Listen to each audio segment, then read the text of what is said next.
personal decisions yang saya pikir tidak untuk semua orang. Saya akan lebih baik kalau saya tidak terus sekolah.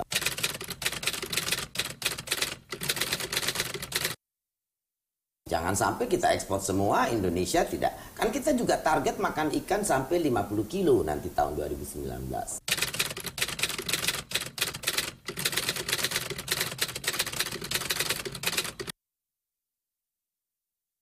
Nilai tukar nelayan itu dari 104 sebelum Pak Jokowi, sekarang sudah 110. Nilai tukar itu adalah berarti daya belinya nelayan itu meningkat. Berarti dia lebih sejahtera.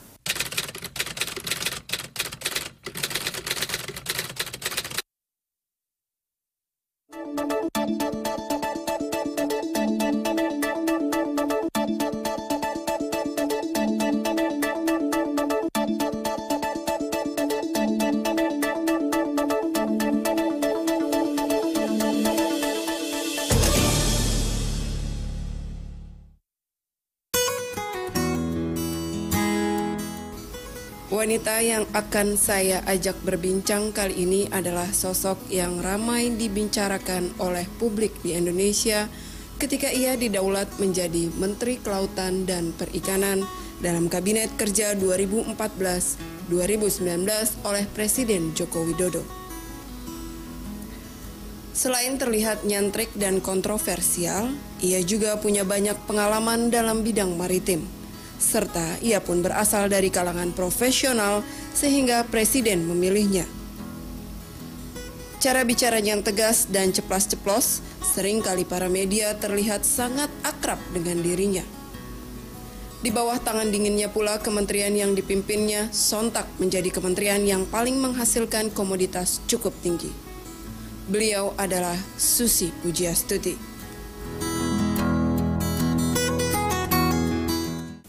Selamat malam Bu Susi, apa kabar? Baik. Saya Fesi Alwi dari Jak TV, ini tim Jak TV ingin mencari tahu lebih dalam mengenai seorang Susi Pujiastuti. Apa saja kegiatannya Bu selama Ramadan ini? Kerja saja. Kerja, masih tetap kerja? Ya, kerja sama saja tiap hari. Tidak ada yang berbeda. Jadi masih mau panas-panas di laut, nggak ngadem di rumah saja karena kan haus, lapar gitu selama puasa. Ya kalau ke daerah ya pasti di laut, sama saja. Sama saja. Tidak ada yang Ibu berusaha kurangi selama bulan Ramadan ini? Marah yang saya. Menenggelamkan? Nggak ada penenggelaman kapal. Oh, selama bulan Ramadan tidak ada penenggelaman kapal. Oh, itu informasi terbarunya. Bu Susi, sebelum kita bicara panjang soal kondisi negeri ini termasuk kepemimpinan Ibu di Kelautan dan Perikanan dan yang lain-lain, saya tertarik dengan suasana di rumah Ibu Susi ini. Saya melihat banyak sekali sepeda itu, Bu. Koleksi? Anak-anak. Oh, koleksi anak-anak. Saya, kita suka naik sepeda, tapi Jakarta tidak bisa naik sepeda. Tidak bisa. Kenapa itu? Ya susah, macet. Kurang ramah dengan pesepeda begitu ya. Selain sepeda tadi di ujung situ ada gambar yang menarik sekali begitu. Bisa diceritakan tidak Bu? Nanti kita coba zoom in ke situ. Dua gambar. Oh, yang itu, satunya ada ya? Iya, oh ya. Nah, ini jadi satu. Waktu itu Romo Sindu. Ini lukisan ya? Romo Sindu, tahu kan Romo Sindu dulu pemretnya Kompas kalau tidak salah. Beliau juga penulis, datang ke Hyatt minta ketemu. Dia bacakan puisi Susi Duyung. Oh ya. Nah, lalu beliau minta itu ya restu lah gitu, mau main ludruk di 10 kota, bentara budaya di 10 kota Indonesia. Judulnya ludruk itu Susi Duyung. Oh, oke. Isinya ada kira-kira seperti yang di puisi beliau tulis.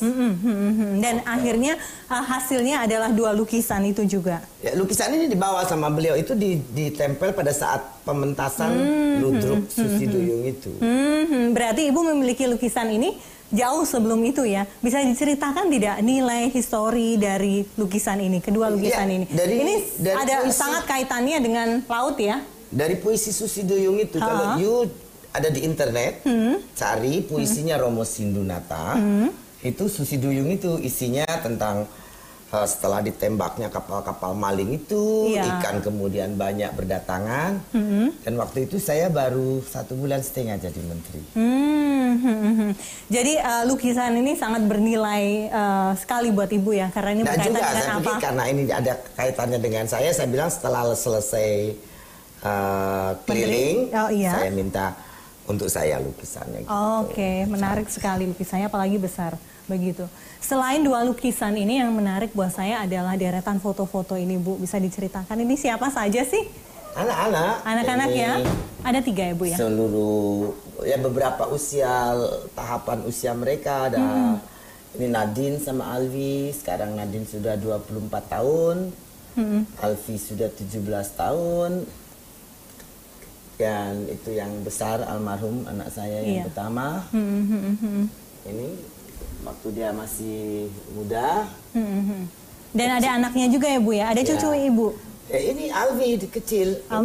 Ini foto keluarga dari usia baby sampai mereka besar. Itu bapak sama ibu saya. Apa arti keluarga buat seorang Susi Pujiastuti? Everything. Everything, more than everything maybe ya. Everything. Siapa yang Ibu sandarkan bahu Ibu ketika Ibu memiliki masalah yang tidak terpecahkan? Ya, saya lihat senyum mereka, foto-foto ini bikin saya selesai. Begitu ya, Bu ya? Bangkit lagi ya. Baik, both side, baik ayah, ibu maupun anak-anak. Ayah ibu sudah tidak ada. Ketika beliau masih ada? Ya, biasanya saya cerita ngobrol sama bapak dan ibu. Oke. Nanti di segmen selanjutnya saya ingin tahu bagaimana seorang Susi Pujiastuti membesarkan Susi R dan mengapa sampai kemudian bersedia masuk kabinet Pak Jokowi. Usai jeda berikut ini, tetaplah bersama kami di Toko Kita.